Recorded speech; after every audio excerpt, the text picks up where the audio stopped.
The more clear you can be with your kids, those times tend to go really, really well.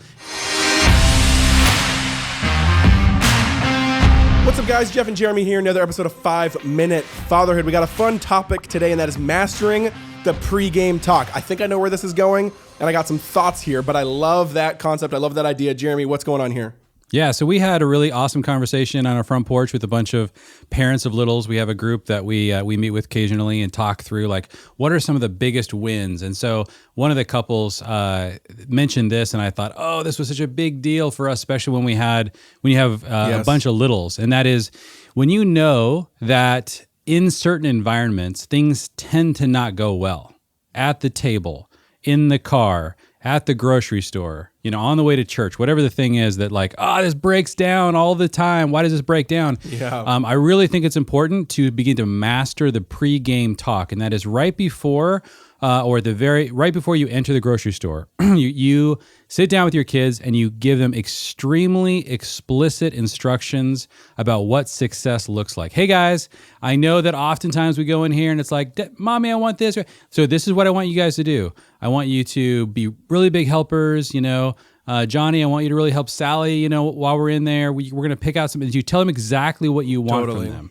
What is this about? What do you want them to be doing during the whole time you're in the car or in the grocery store or whatever you're doing? The more clear you can be with your kids, those times tend to go really, really well. And so I like to call this the pregame talk because every single coach knows how this goes. And that is that if you sit down with your team and really talk about, hey guys, this is what we're going to focus on during this game, your game's going to go way better if the entire team knows what success looks like, knows what exactly they're going to try to do to improve in that particular area. And so I cannot emphasize enough how valuable this is, especially in those repeated, annoying areas where your kids, your whole family's together, things don't tend to go well, but it's an opportunity for you to experience the teamness of your family. So yeah, Jeff, how have you guys worked on this? Yeah, I absolutely love that. And I think one thing I would say is I was thinking back to my high school years of baseball. I think it was high school or college year. One of my coaches,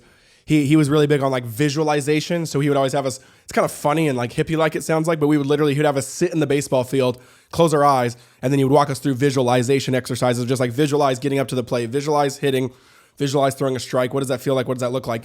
And I think that's a cousin of this, right? Where when you actually can picture what your future is going to look like and just then you don't feel off base when you're in that scenario. You don't feel like you're, imposter syndrome or that I haven't been here. I don't know what I'm doing. It's like you might, but you feel comfortable because you feel like you visualized it. And that's what we're trying to give to our kids. Visualize what we're about to do and how it should go.